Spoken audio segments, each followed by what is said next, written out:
सभी को नमस्कार। मैं अंकित सिंह स्वागत करता हूं आप सबका अपने इस यूट्यूब चैनल पर नेट जेआरएफ विद अंकित पर।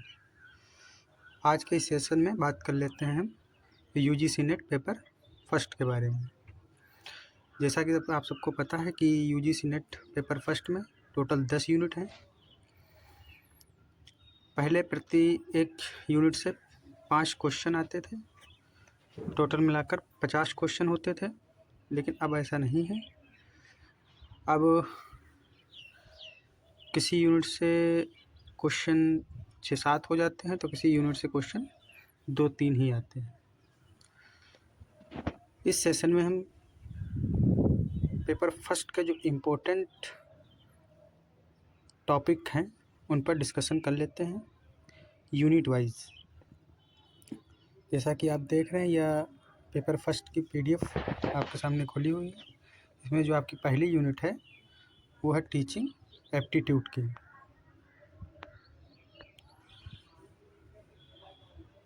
टीचिंग एप्टीट्यूड में जो आपको इम्पोर्टेंट रूप से पढ़ना है वो है लेवल्स ऑफ टीचिंग, जिसमें आपका मेमोरी लेवल, अंडरस्टैंडिंग लेवल और रिफ्लेक्टिव लेवल ये पढ़ना है। फिर आपको करेक्टरिस्टिक्स पढ़नी है, लर्नर की करेक्टरिस्टिक्स पढ़नी है, एडोलसेंस एंड अडल्ट लर्नर की करेक्टरिस्टिक्स पढ़नी है, और फिर आपको पढ़ने हैं टीचिंग मेथड्स। जो टीचिंग मेथड होते हैं इसमें टीचर सेंटर और लर्नर सेंटर्ड, और इसमें ऑफलाइन और ऑनलाइन मेथड भी पढ़ने हैं। और इसमें जो सबसे ज़्यादा पूछा जाता है वो स्वयं प्रभा और मूक्स। स्वयं के चरणों के बारे में, स्वयं के एस्टेब्लिशमेंट के बारे में, और MOOCs massive open online courses के बारे में भी इसमें पढ़ना है। इस समय जो टीचिंग एप्टीट्यूड से क्वेश्चन पूछे जा रहे हैं वो ज़्यादातर स्वयं प्रभा के चैनल, स्वयं के कोऑर्डिनेटर और स्वयं में जो कंटेंट आते हैं उनके कोऑर्डिनेटर के बारे में पूछा जा रहा है। अगली यूनिट है आपकी रिसर्च एप्टीट्यूड।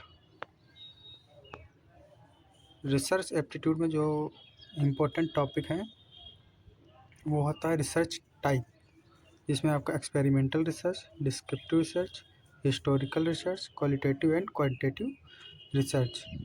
और इसमें जो पूछा जाता है वो स्टेप ऑफ रिसर्च के बारे में पूछा जाता है। रेफरेंसिंग स्टाइल, एपीए शैली और एमएलए शैली से ज़्यादा क्वेश्चन पूछे जाते हैं।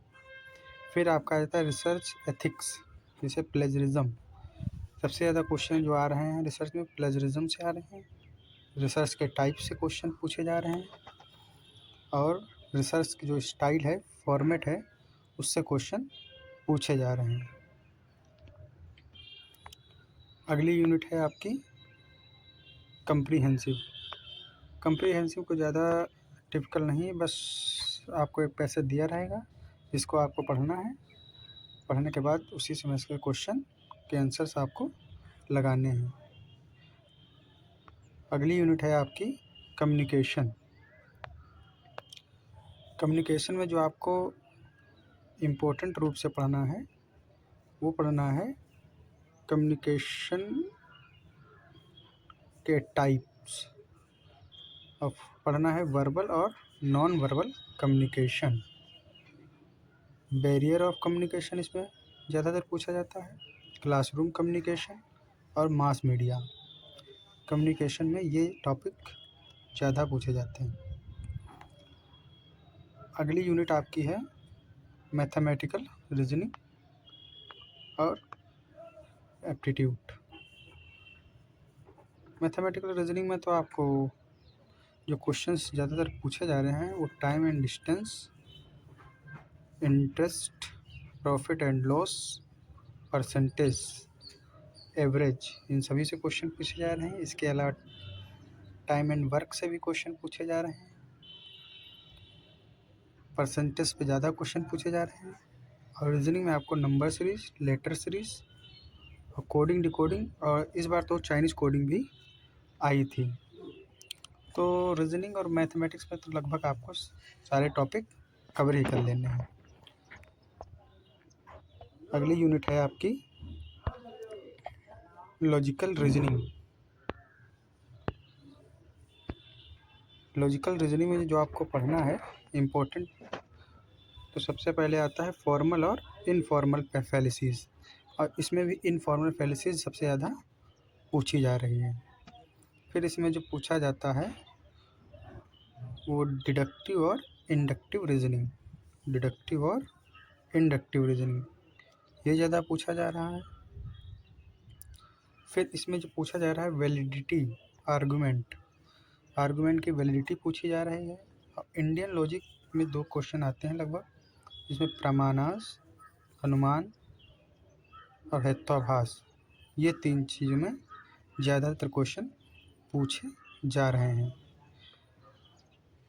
लॉजिकल रीजनिंग में जो सबसे ज़्यादा पूछा जा रहा है इसमें स्क्वायर ऑफ अपोजिशन, जो पूछा जा रहा है वो स्क्वायर ऑफ अपोजिशन, जिसमें आपको ए, ई, आई और ओ ये स्क्वायर ऑफ अपोजिशन पढ़ना है। अगली यूनिट है आपकी डेटा इंटरप्रिटेशन। डेटा इंटरप्रिटेशन जो है इसमें आपको एक टेबल चार्ट DI दी रहेगी, इसमें कुछ आंकड़े होंगे, आपको आंकड़ों को पढ़ना रहेगा। आंकड़ों के बाद जो क्वेश्चन दिए रहेंगे उन क्वेश्चनों को सॉल्व करना रहेगा।